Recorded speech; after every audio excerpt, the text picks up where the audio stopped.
길고양이를 학대하는 장면을 영상으로 만들어서 그걸 유포한 사람이 있어요. 그리고 공유하고 함께 즐긴 사람들도 있다는 겁니다. 영상 함께 보시죠. 네, 단체 채팅방에 이 철망 안에 갇힌 고양이의 영상이 올라왔습니다. 이 고양이를 누군가 괴롭히고 또 고양이가 괴로워하는 상황을 즐기는 듯한 이 한 남성. 영상을 좀 자세히 보시게 되면 웃음소리도 들렸다고 하는데요.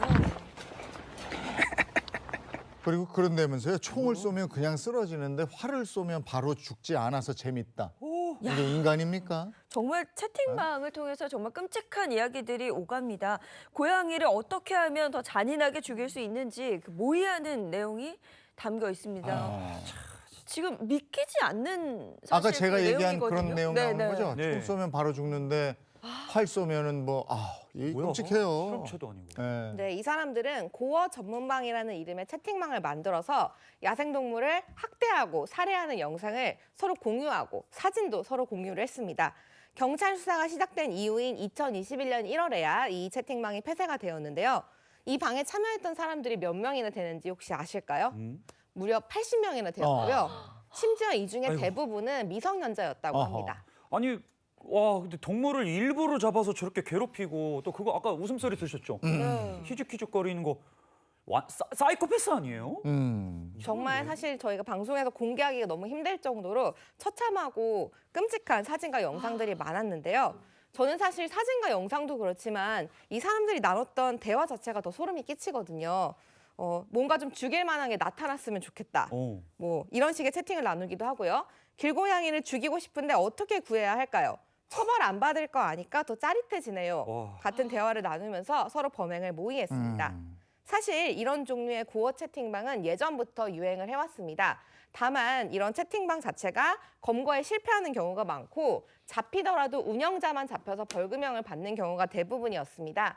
그런 솜방망이 처벌이 이런 사람들에게 이러한 종류의 범행에 가담해도 된다는 잘못된 인식을 심어준 것이 아닌가 염려가 됩니다.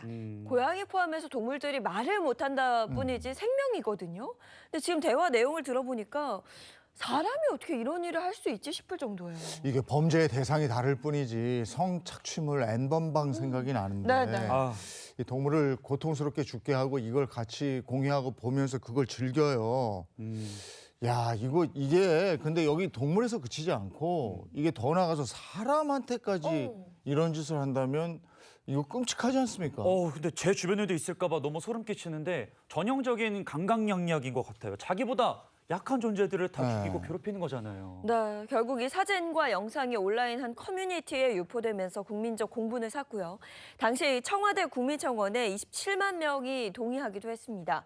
어떤 처벌을 받았을까요? 네, 주동작 여긴 A씨는 포획틀을 이용해서 고양이를 무단 포획한 혐의로 야생동물법 위반 혐의가 적용이 됐고요. 석궁과 도검류를 이용해 고양이와 토끼들의 동물을 학대했기 때문에 동물보호법 위반 혐의 그리고 총포화약법 위반 혐의까지 더해져서 구공판 기소가 되었습니다.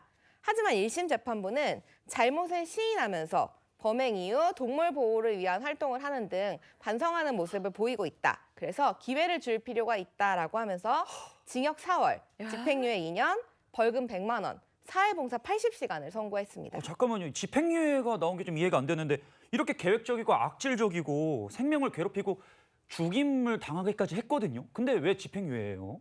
네, 사실 그래서 검찰도 이런 부분에 불복해서 항소를 했습니다. 검찰은 피고인은 극도의 고통이 따르는 방법을 동원해서 동물을 죽음에 이르게 하였고 또 생명 경시적인 성향이 있다는 점에 비추어 봤을 때 엄벌이 필요하다라고 하면서 원심 구형량과 같은 징역 3년을 구형했는데요. A씨 측은 최후 변론을 통해서 동물 생명에 대한 인식이 부족했던 점은 인정하지만 초범인 점 그리고 본인에게 사이코패스 성향이 없는 점을 참작해달라고 호소하는 모습을 보이기도 했습니다. 항소심 결과가 어떻게 나온 거죠? 네, 다행히 항소심 재판부는 원심을 파기하고 징역 8개월에 벌금 200만 원을 선고하였는데요. 재판부는 범행에 이르게 된 경위나 동기, 방법 등을 살펴보면 죄질이 매우 좋지 않다고 하면서 동물에게 고통을 주고 귀중한 생명을 박탈하는데 정당한 이유가 없어 비난 가능성이 매우 높고 또 피고인의 이러한 생명 경시적인 성향을 고려해 봤을 때 재범 가능성이 낮다고는 평가할 수 없다고 그렇게 설시하였습니다. 그러니까 이게 결국 징역 8개월이라는 건데요. 이게 뭐 실형 선고가 됐지만 고통을 받았을 그 동물들을 생각하면 아, 이것도 약한 게 아닌가 저는 이런 좀 생각이 맞아요. 들어요. 사실 저도 검사 생활을 실제로 하면서 동물학대 사건을 수사를 해보기도 하고 재판을 해보기도 했는데요. 제가 이제 실형을 구형하면서도 속으로는 벌금이나 집행유예가 나오겠지라고 예상했던 경우가 굉장히 많았던 것 같습니다.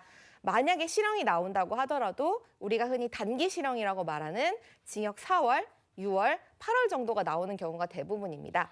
아직까지 우리나라 법원은 사람을 해치는 것에 비해서 동물을 해치는 것에 대해서 이제 실형을 선고하는 데 있어서는 많이 소극적인 편입니다. 네. 근데 사실은 이 주동자, 그 운영자도 운영자지만 그 채팅방에 있던 80명의 사람들 다 처벌받아야 된다고 저는 생각을 하는데 이게 범죄를 더 부추기는 사람들이잖아요. 근데 단순히 채팅방에 참여하는 걸로 처벌이 가능하지 않을까요?